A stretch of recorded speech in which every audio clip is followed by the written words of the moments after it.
Hebat survei terbaru Prabowo Gibran tetap tak terkalahkan. Indikator Politik Indonesia merilis survei terbaru masa kampanye dari tanggal 23 November sampai 1 Desember 2023. Dan coba tebak hasilnya.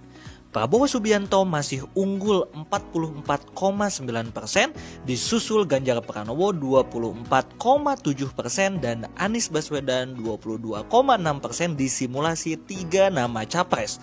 Pada simulasi 3 pasangan, Prabowo Gibran unggul 45,8% disusul dengan Ganjar Mahfud 25,6% dan Anies Caimin 22,8%. Direktur Indikator Politik Indonesia Burhanuddin Muhtadi mengatakan bahwa dukungan spontan terhadap Prabowo Subianto meningkat. Dukungan spontan ini meningkat dari 30,2% menjadi 38,2%. Selain itu, jika pasangan Prabowo Gibran disandingkan secara head to head dengan masing-masing lawannya, hasilnya sangat fantastis, yakni unggul 57,2% dari Anies Caimin yang memperoleh 27,9% dan unggul 56,3% dari Ganjar Mahfud yang memperoleh 29,0%.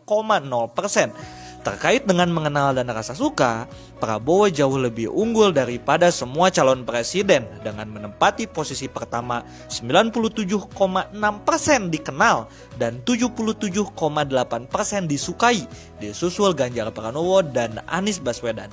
Secara hasil survei, Prabowo Gibran hanya perlu mendapatkan 5% dukungan lagi agar misi satu putaran dapat terlaksana. Semangat untuk menangkan Prabowo Gibran satu putaran.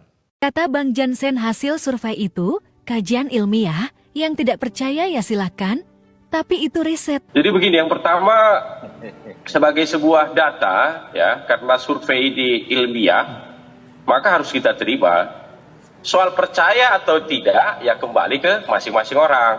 Apalagi kalau misalnya yang tidak percaya itu ataupun yang percaya itu punya data pembandingnya begitu. Jadi silahkan saja. Kalau saya kebetulan atau kami ya, itu dalam posisi percaya, khususnya kami Partai Demokrat. Karena kebetulan tanggal 19 sampai 21 November kemarin, kami Partai Demokrat melakukan konsolidasi di Madiun, di Jawa Timur. Itu di mana Pak Prabowo juga hadir ya, banyak itu diberitakan.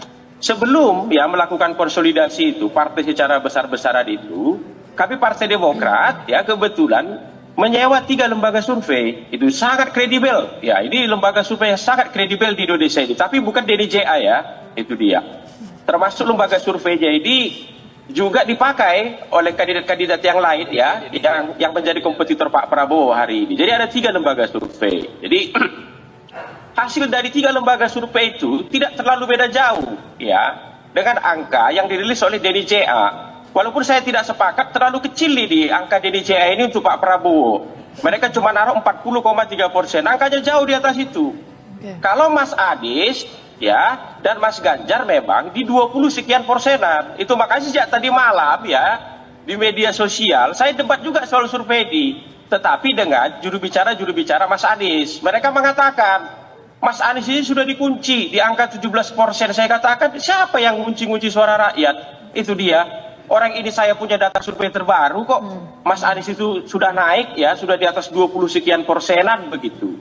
Kalau Pak Prabowo memang 40% lebih ke atas itu dia, tapi bukan 40,3, terlalu kecil ini. Itu. Kami katakan ya memang Pak Prabowo pas di angka ini ya. Karena strong votersnya Pak Prabowo itu dari masa ke masa memang ya di pemilu 3 pemilu terakhir itu di 30 sekian persenan. Itu makanya di 2 pemilu terakhir 2014-2019 suara Pak Prabowo itu kan 45-46. Belum lagi ditambah misalnya konstituen 8 partai yang hari ini mendukung beliau. Belum lagi misalnya suara dari pendukung Pak Jokowi, suara pendukung Gibran di kelompok milenial, Gen Z dan lain-lain begitu. Jadi memang ya silakan saja ya bagi orang yang tidak percaya hasil survei akhir-akhir ini, khususnya yang menempatkan Pak Prabowo di atas 40%.